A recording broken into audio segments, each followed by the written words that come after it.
Melodic drumming and the ostinato is a video that basically deals with two things in a broad sense. One is the idea of improvising within a concept, and the other is an approach to the modern large drum kit. To begin with, improvising within a concept. To me, this means choosing an area that you want to play within and express yourself within, and then using whatever science and logic to gain all the basic possibilities within this area so that your ego is satisfied that you have the basic building blocks covered, so that there's more of a direct connection from the inspirational to the manifestation of the sound.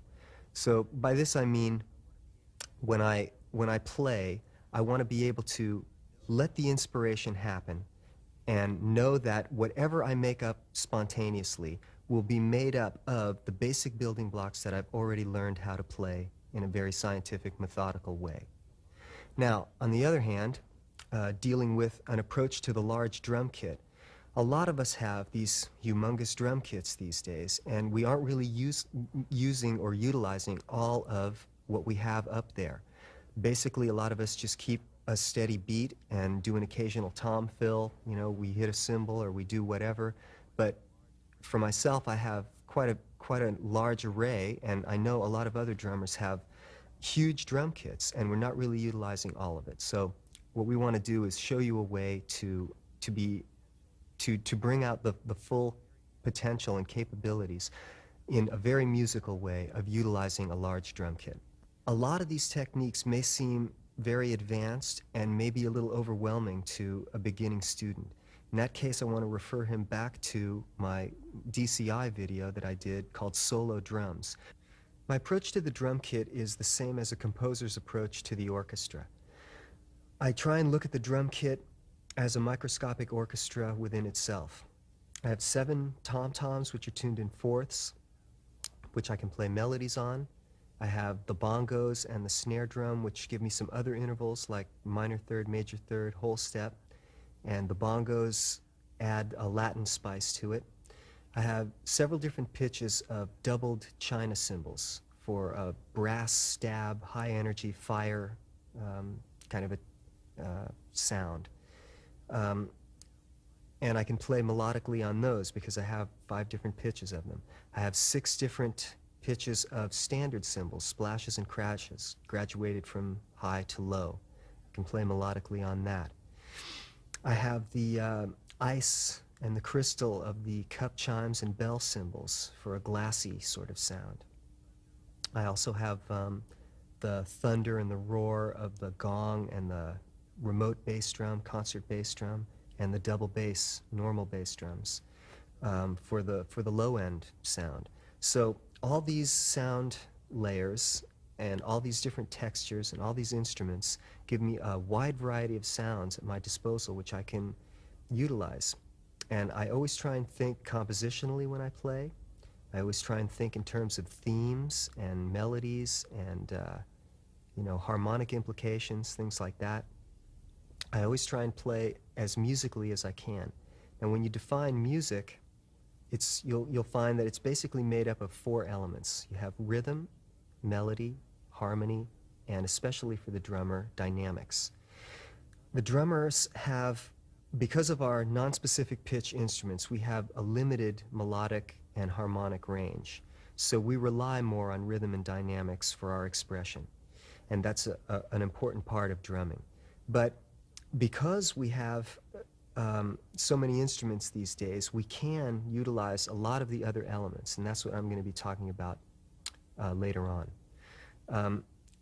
In terms of melody, we can define melody as a succession of pitches, rising or falling or doing whatever they want, but essentially those pitches each have to have a duration of time. So melody and rhythm are inseparably linked. You can't have melody without rhythm. And then harmonically, if we define harmony, that's basically 2 different sound sources being sounded at the same time. So because we have 4 different limbs, we have the ability to sound different sound sources harmonically or in unison. So basically, everything we do can have a harmonic and a melodic implication. And so when I think and when I play, I always try and utilize melody and harmony, and each melody actually has its own harmonic implication as well. So all these musical devices are what I think about when I try and spontaneously compose, which is what happens when I play.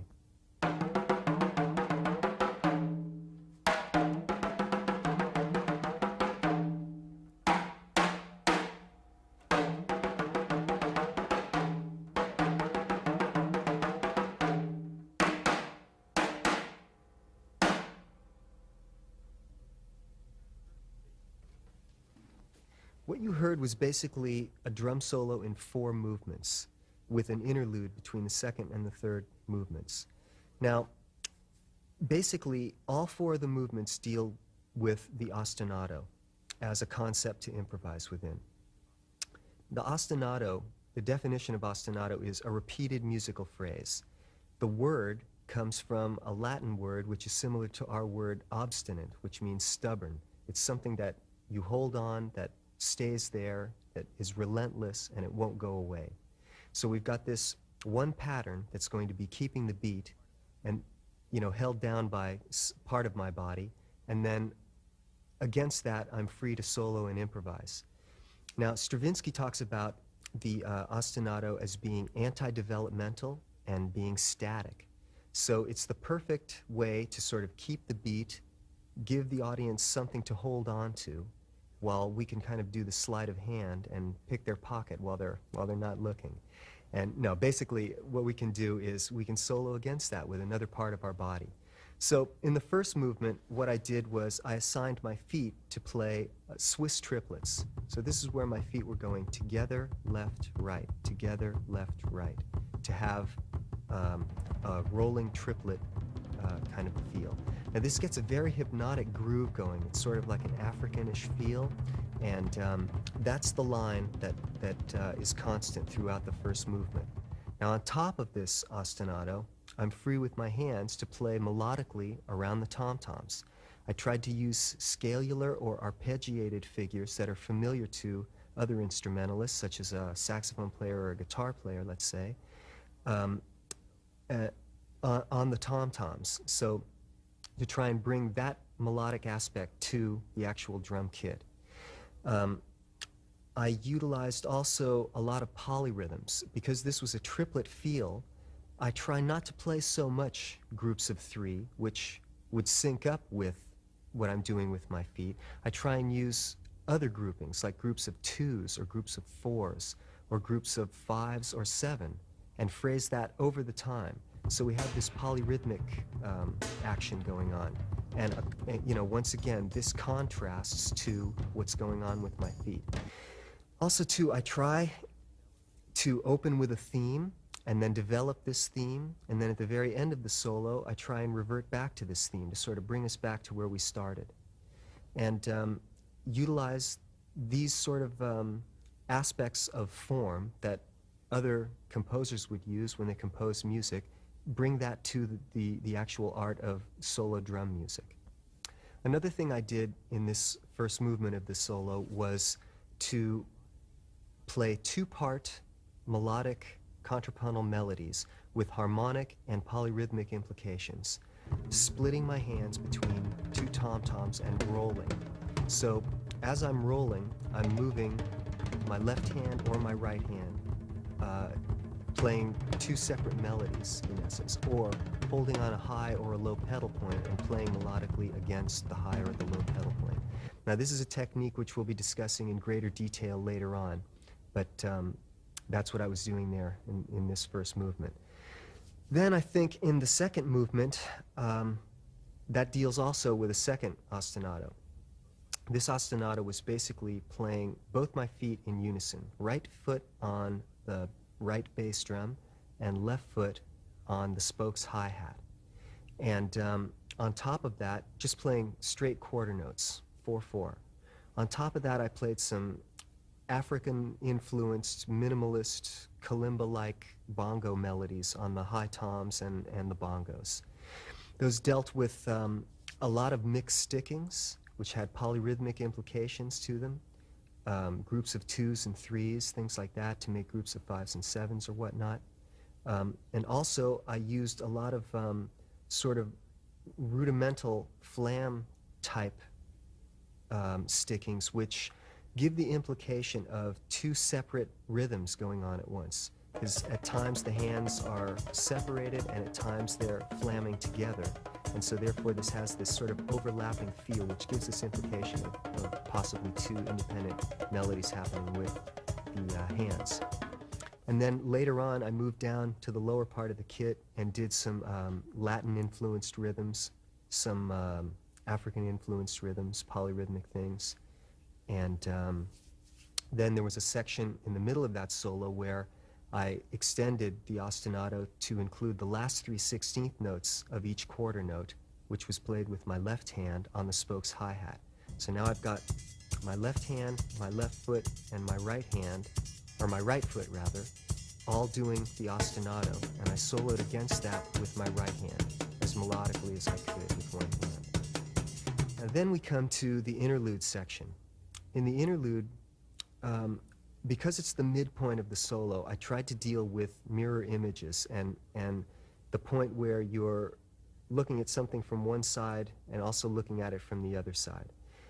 In terms of a musical and technical representation of this, how I accomplished this was to reverse every figure that I was playing.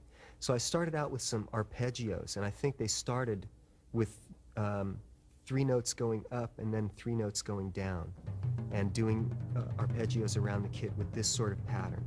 Then I reversed that pattern, so you had 3 notes going down first, then 3 notes going up. So it was sort of a mirror image of the phrase. Then I got into some asymmetrical hand-to-foot double bass figures.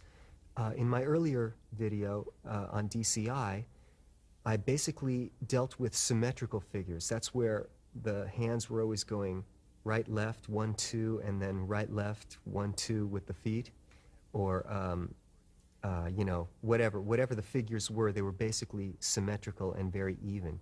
Now these figures all deal with asymmetrical groupings. So we're dealing with groupings of 2s and 3s to make groups of 5 and 7. And once again, I tried to reverse them. So we have this mirror image thing going on there.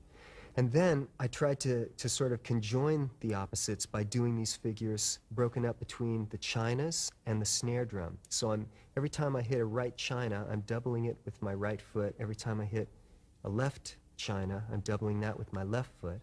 And I'm filling in the beats in between with the snare drum. So this is a way of melding these groupings of 2s and 3s into yet another format.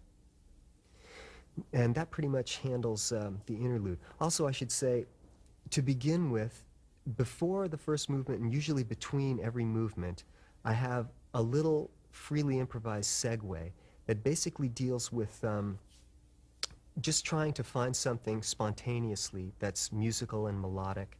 And I normally don't have these sections planned out. I just kind of trust the intuitive factor and see what happens.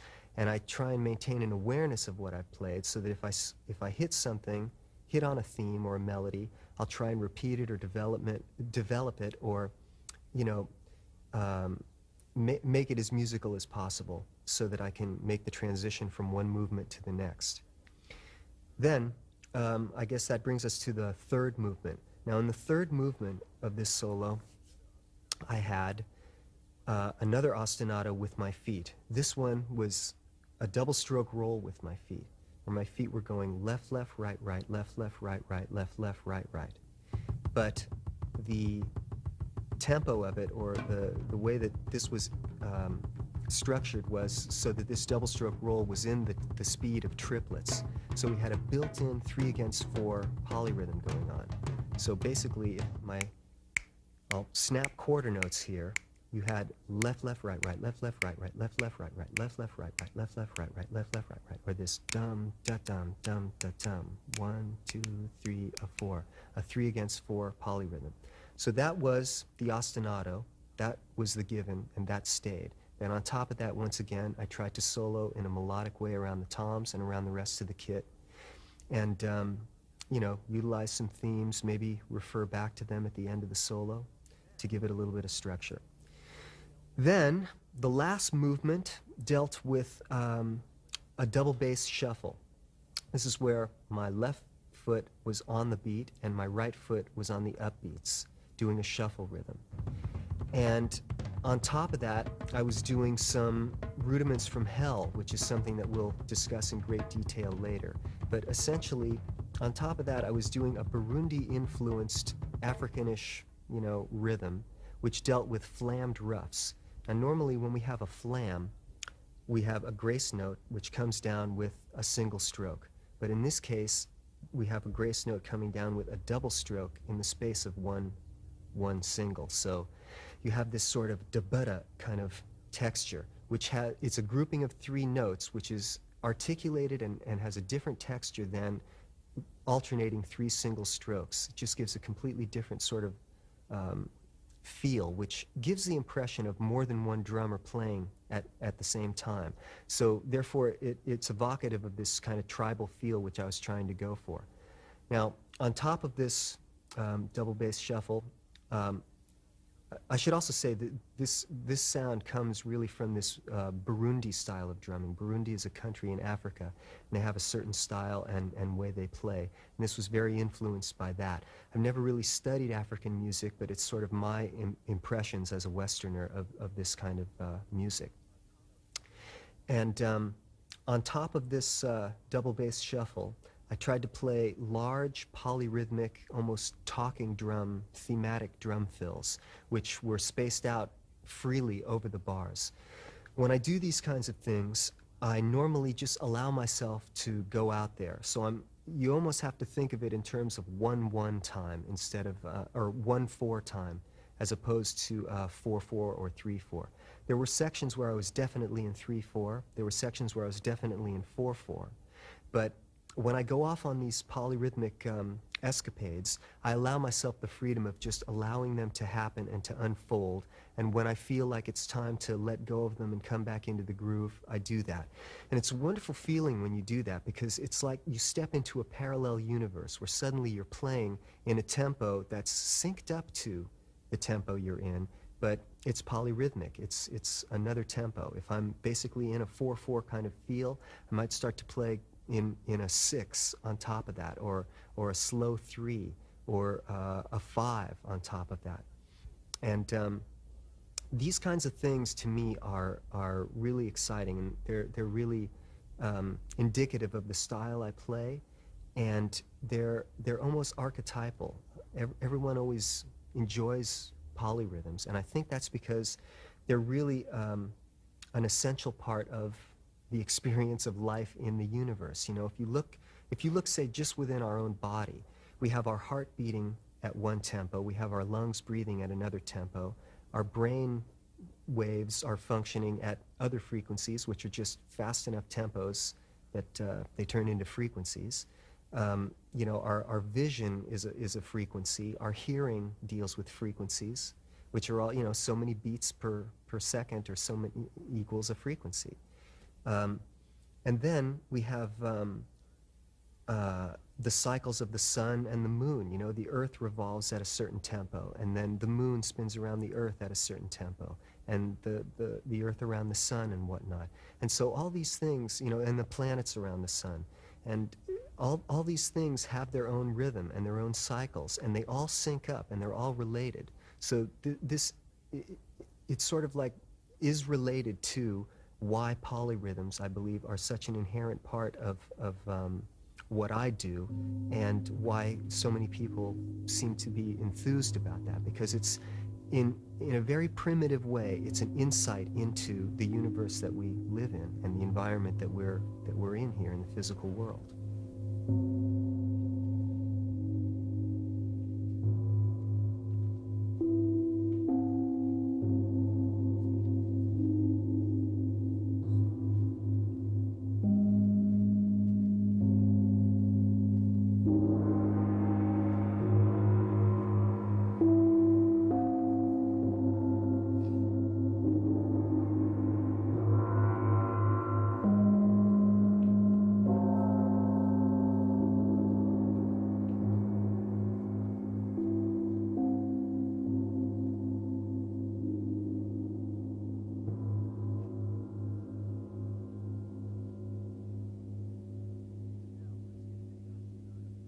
Okay, now let's get into the ostinato itself. I've already given you the definition of the ostinato, which is a repeated musical phrase. Now, my approach to ostinatos is always the same. It's a two-step process. Number one, you have to be able to play physically the figure that you want to play without some part of your body cramping up. Now, for instance, when I first started working on this Swiss triplet ostinato with my feet, I mainly did that because my left foot couldn't do doubles. And I wanted to be able to develop this with my left foot. So when I first started out to do this rhythm, I could only keep it up for maybe a minute, and then my left leg would start to cramp up and I would have to stop. So, you know, it's that way with any other figure. If you're doing whatever, a 16th note figure or something with your left hand, you have to be able to keep that figure up, or the figure with your feet up, for about 5 minutes so that you can do it comfortably, and then, you know, without physically cramping up. Then you can start to go to step two. Now, step two is within the rhythmic framework that you're working in. If it's a triplet framework or a 16th note framework, you play all the basic mathematical permutations of the figures that you can play against this figure and see where it lies with or against the ostinato that you're playing. Now, this may sound like a big deal, but it's really not. In 16th notes, there's only about 20 basic rhythms, and in triplets, there's only about 13 or so. And these will be sufficient to give you all the basic combinations so that you'll know whatever you start to play when you're improvising, it will be made up of those basic building blocks, even if it's polyrhythmic. The only other thing I would add to that is when I'm doing an ostinato with my feet and I'm free to use both hands over this foot ostinato, then I would include doing mixed sticking permutations as well, sort of like the exercises from George L. Stone's book Stick Control. Paradiddle permutations or variations, different, you know, combinations of singles, doubles, and triple strokes going back and forth hand to hand. And this will pretty much give you the ability to play whatever you want over your foot ostinato. Now, I'm going to demonstrate what I've been talking about here for you. The first thing I'm going to do is I'm going to take the ostinato that I did in the second movement of the first solo, where my feet are playing quarter notes in unison and my left hand is playing the last 3 16th notes of each beat on the spokes hi-hat. And then I'm going to play every basic permutation of 16th note rhythms on top of this and show you how it lies with the pattern. I'm going to hold on these rhythms for 2 bars, then there'll be a bar break, and then I'm going to move on to the next permutation. Now, what I'm going to do is I'm going to start out playing simple quarter notes. Then I'm going to move those quarter notes over to the second 16th note of the beat. Then I'm going to move it over to the third 16th note. Then I'm going to move it over to the fourth 16th note. Then I'm going to take two 16th notes, and I'm going to play the first 2 16th notes, the second and the third 16th notes, the third and the fourth 16th notes, the fourth and the first 16th notes. Then we're going to move to groups of 3 16th notes. And I'm going to play the first 3 beats, the last 3 beats, the first 2 and the last 1, and the first 1 and the last 2, or vice versa. Then we're going to get into some basic polyrhythms. We're going to play groups of 3/16 over the 4/4. Then we're going to play 2 16th notes within 3/16. Then we're going to play a group of 5, phrased 2/3. Then we're going to play a group of 7, phrased 2/2/3. Now, that's about 19 rhythms or so, and I guarantee you that they may be difficult to do at first, but it's not really a lot to learn. If you took 1 a day or 1 a week, that means in 19 weeks or 19 days, depending on your level of integration, you would be able to have pretty much complete flexibility and the ability to improvise within this 16th note framework.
Now, I'm going to change to a 16th note ostinato that I play with my feet. So my left foot is going to be playing quarter notes, and we're going to basically invert the rhythm that we just played. And my right foot will be playing the last 3 16th notes of the beat. So my left foot's also going to be split between I put my foot between the two pedals on the left side, which have my left bass drum and my left hi-hat, so that I can get both of those sounds simultaneously. Now, on top of that, we're going to play some mixed stickings, which I've split between 2 different tom-toms. So the right hand will have one tonality, and the left hand will have another tonality, and it's easy for you to therefore see and understand what I'm doing. And basically, there's about 22 different mixed stickings that deal with single strokes, double strokes, and their displacement, paradiddle variations, and groups of 3 notes against 1 note. And those are all the basic permutations that you'll need in order to have pretty much complete flexibility within the mixed sticking framework on top of a 16th note foot ostinato.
Now I'm going to show you how you can do this same format within the realm of triple meter, or within the triplet. So what I'm going to do is hold on the Swiss triplet rhythm with my feet, and that will be our ostinato. And then we'll do the same format. I'll take all the basic permutations of triplet rhythms, of which there are about 13, and we'll put them over this Swiss triplet ostinato.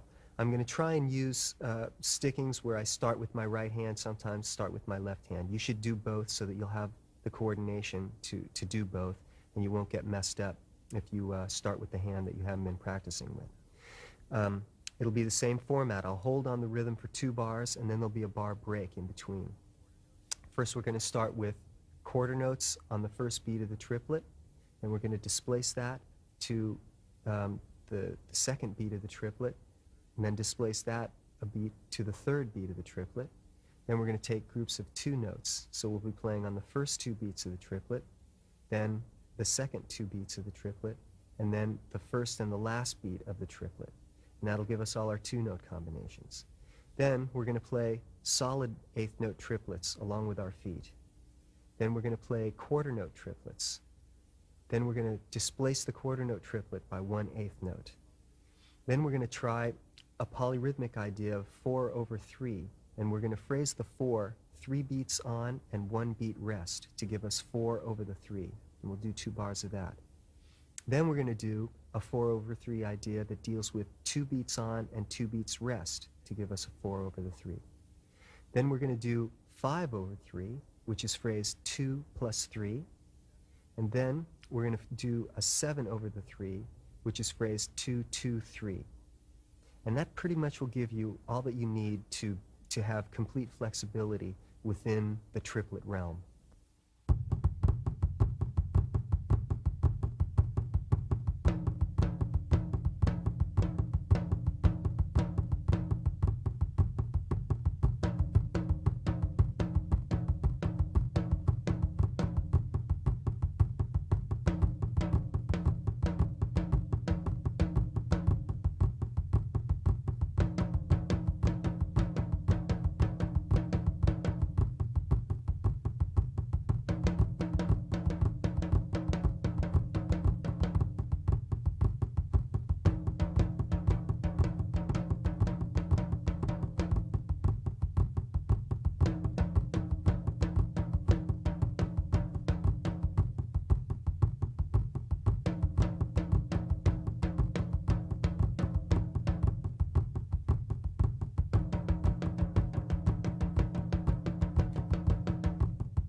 Now we're going to do the same thing we did before with 16th notes in terms of mixed stickings, but we're going to do that in the realm of the triplet.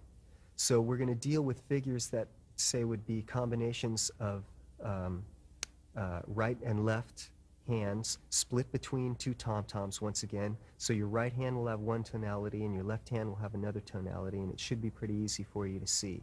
It's basically going to be combinations that will be like right, right, left, left, or left, left, right, groups of two against one to make the triplet. Then we're going to deal with doing a double stroke roll over the triplet. So we'll have right, right, left, right, left, which gives us a sort of 4/3 feel. Then we're going to displace that by a stroke. So we'll have a 4/3 feel, but displaced. And then we're going to have groups of like 3 rights and a left, or 3 lefts and a right to have a 4/3 feel. And then finally we'll end up with paradiddles within triplets. So we'll have right, left, left, but it will be done within the tempo of the triplet, again giving us a 4/3 feel.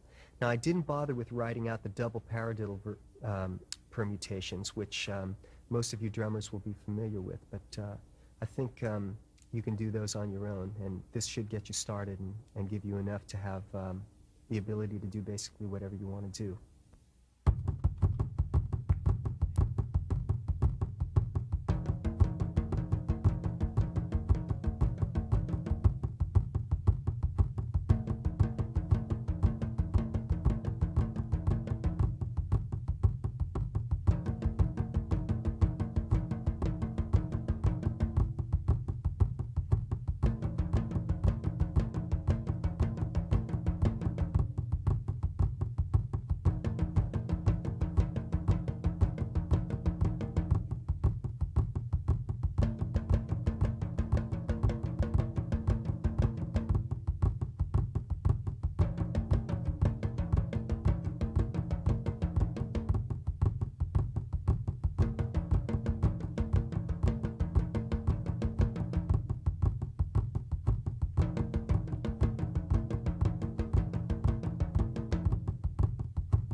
Okay, now I'd like to take a minute and talk about the process of integration. What happens to me is I start to work on these things, and I start to practice them, and you kind of get a groove going. You're a little bit trancing, you know, because you're repeating a pattern over and over, working on the various permutations against a particular ostinato, and something comes together, and suddenly you feel like, I've got it. I see how these two rhythms work together, and you're flowing with it. You're in the groove. It's happening, it's a lot of fun, and it really feels wonderful. And this may take a long time to get to, but ultimately you get there. And then what will happen is I'll take a break for 5 minutes, maybe go to the bathroom or have a drink of water. I come back, I sit down, and it's gone. It's like right out the window. I can't do it, and I'm back to square one. And what's happened is I haven't integrated the subconscious and the intellectual parts of my playing yet. And this means I have to do some more work to get to the point where I've reduced the blockages physically and intellectually, so that from the inspirational part, the subconscious part, there's just a nice flow that happens to the culmination, which is being able to execute the figure in real time. So a lot of these figures, like I said, have taken me years to get together. And I remember when I was practicing, I used to practice the Swiss triplet ostinato before, for the hour before I would go on stage when I was working with Jeff Beck. And this was a great thing to do because I would, number one, I would get really warmed up.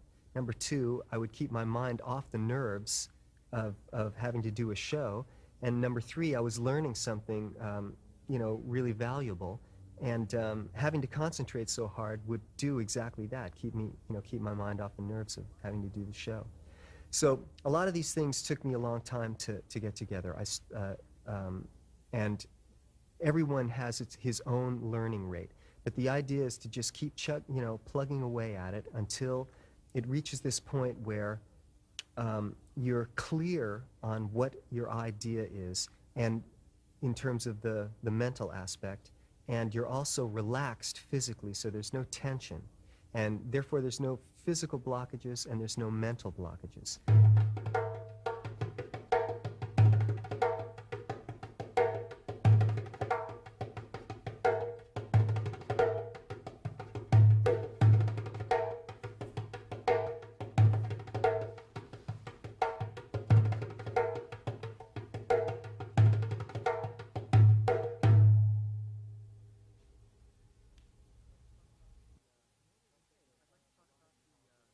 Okay, I'd like to talk about the concept of melodic tom soloing.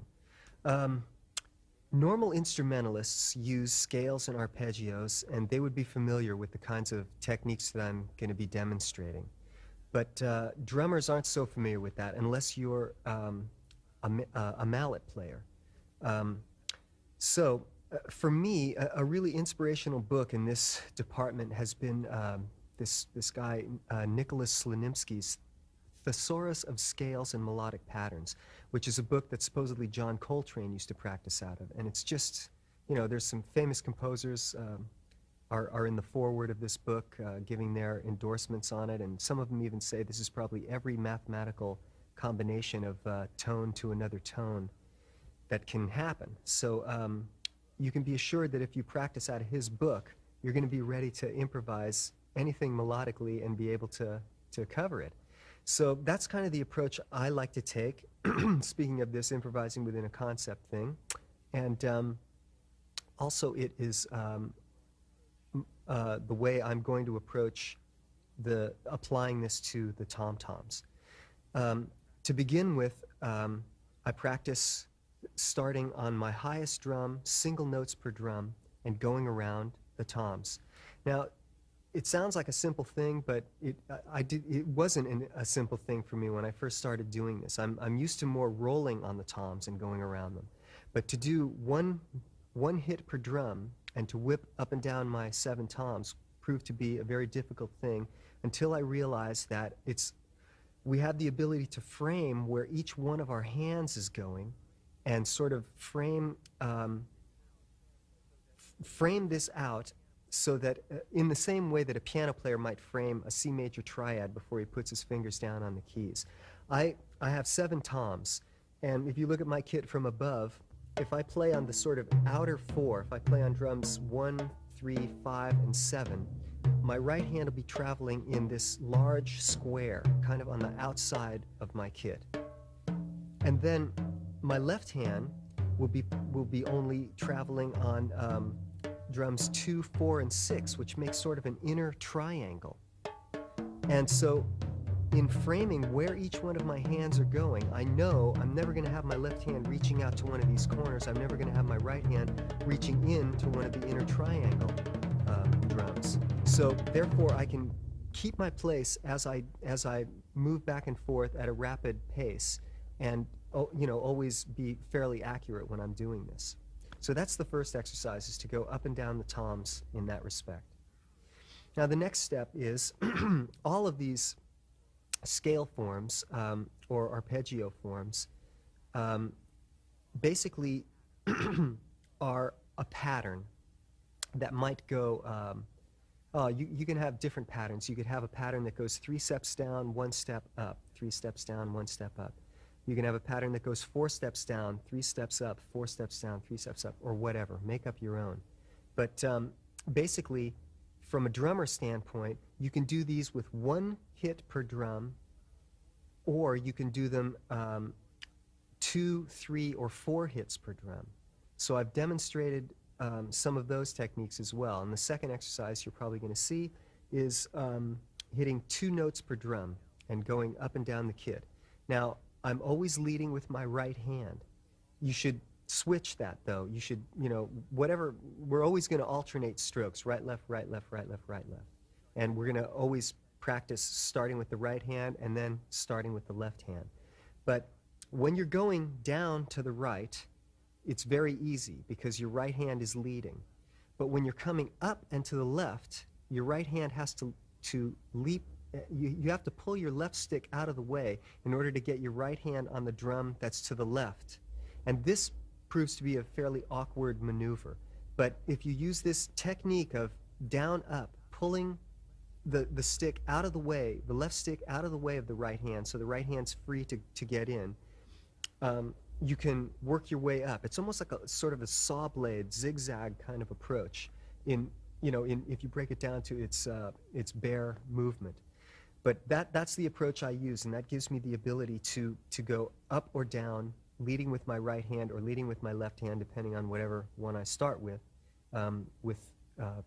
pretty much ease and a semblance of fluidity.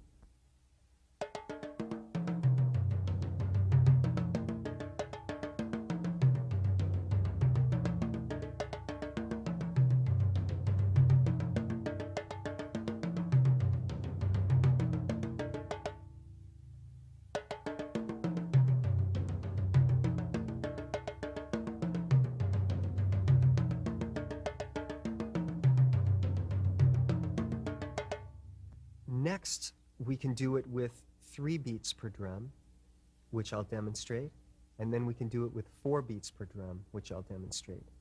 And with the 3 beats per drum, every tom that you skip to is going to begin with a different hand. So if you do 3 notes on the first drum, starting with the right hand, by the time you hit that next drum, you're going to have to start with the left hand.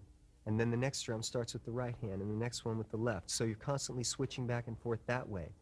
This is a good exercise because it's going to give you this ability to do notes of groups of 3, and not get twisted with your sticking.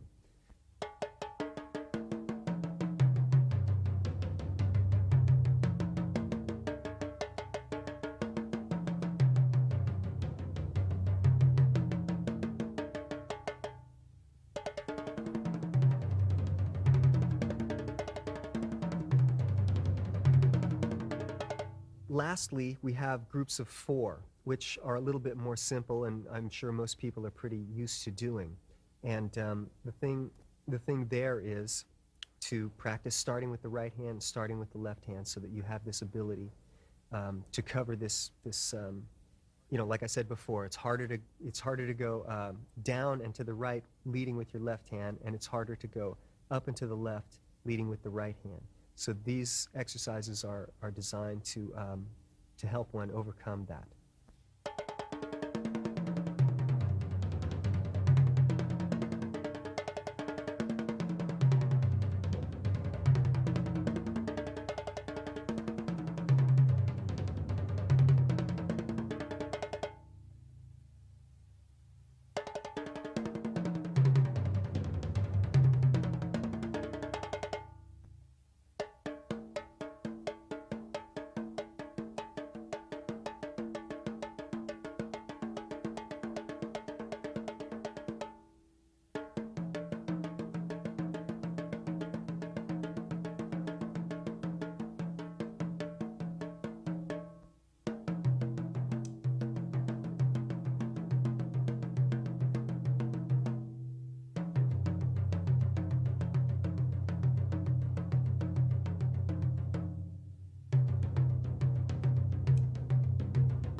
Now this next section we're going to talk about the asymmetrical hand-to-foot double bass patterns.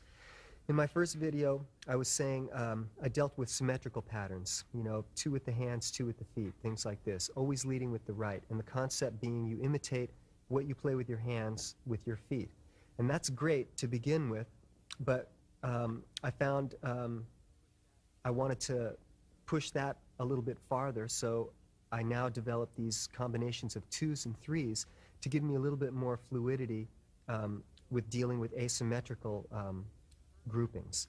So this first example, or the next example that you're going to see, is going to be 2 hits with the hands and then three hits with the feet.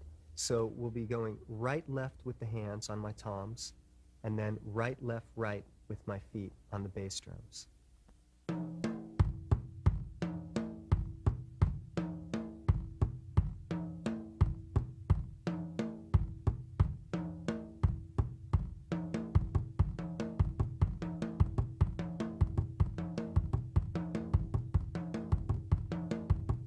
This next example is going to invert what we just saw, and that is going right, left, right with the hands, and then right, left with the feet.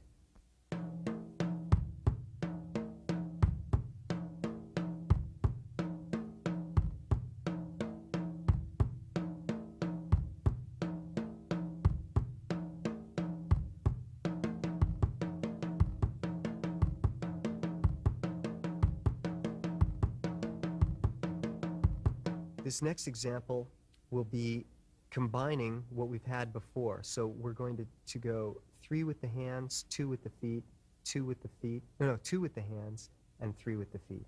So basically we're going to be going right, left, right, then right, left with the feet, then right, left with the hands, and right, left, right with the feet.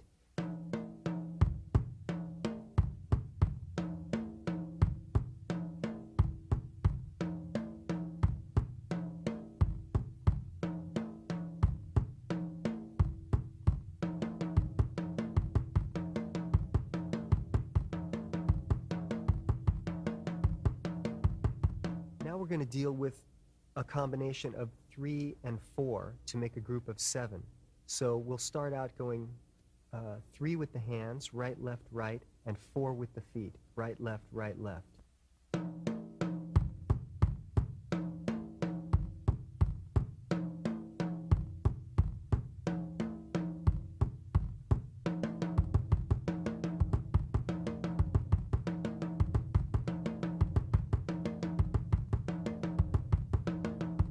Now we're going to invert that, and we're going to go 4 with the hands, right, left, and then 3 with the feet, right, left, right.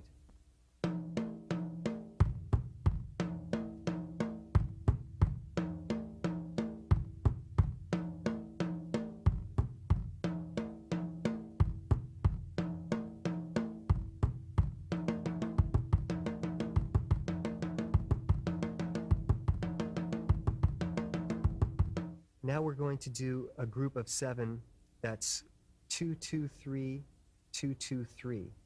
And we're going to go right, left with the hands, right, left with the feet, then right, left, right with the hands. Then right, left with the feet, inverting it, right, left with the hands, and right, left, right with the feet.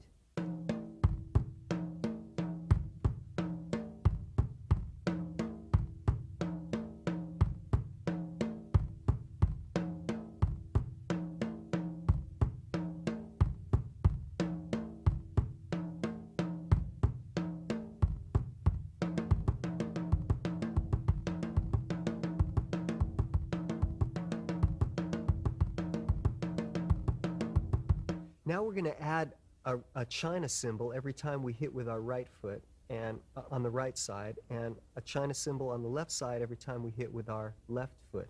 And we're going to do the same types of patterns with this foot and hand doubled with the China. We're going to fill in the excess beats with the hands on the snare to kind of have a combination of all these exercises. So I'll be demonstrating each one of those.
In closing, I'd just like to say that a lot of drummers have mentioned to me that some of this material is a little bit overwhelming, and I know that I'm trying to push the art form forward because that's what I enjoy doing.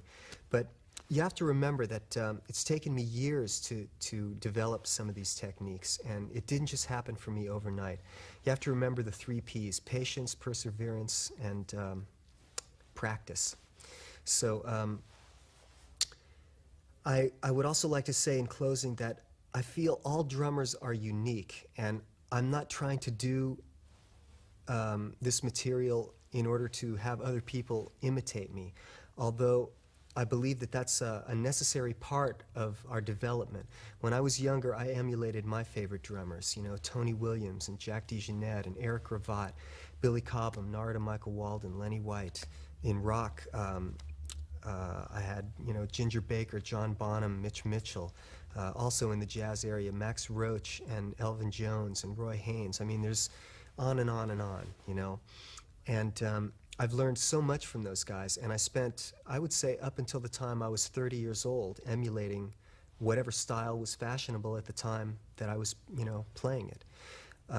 You know, in the 70s, I was playing a lot of fusion, and in the 60s, I played psychedelic rock music, and, you know, you name it. But then when I got to be 30, when I got with the rock band UK, it really dawned on me that I had to start to develop my own unique style. And so I really set out to start to change my drum kit and find some sounds that were unique and that weren't necessarily what everybody else was using. And to start to develop whatever you want to call them, Bozzio-isms or little licks that I found that were personal to me, that were my, you know, little trademark modes of expression. And just areas of drumming that I felt comfortable exploring, and I was willing to let go of other areas that I was no longer comfortable exploring. Like, for instance, I used to be a jazz player. I used to emulate Tony Williams, and I threw away my ride cymbal. You know, Tony said it all and continues to say it all on his ride cymbal. And, you know, for me, I started to develop the linear melodic thing by eliminating the ride cymbal and building a little tree that had a double china and a hi-hat and a bell on it or something. So these were ways that I started slowly but surely to develop my own style and personality. And I feel that that is the ultimate goal of every drummer. And I also want to say that every drummer is unique, even though you may not feel that you're unique right now. Every drummer can do at least one thing that would impress me, and at least one thing that I can't do, even if it's just the way their feel is, or the way their touch is, or their approach to playing the drums. You know, some people, some studio musicians make, you know, a lot of money out of imitating a lot of styles, and they're really good at that, and that's their thing, you know. But for me, I'm not so interested in that, and I'm interested more in my own style, and I appreciate this uniqueness in other individuals. So take your time, practice, you know, and I hope that this material helps you.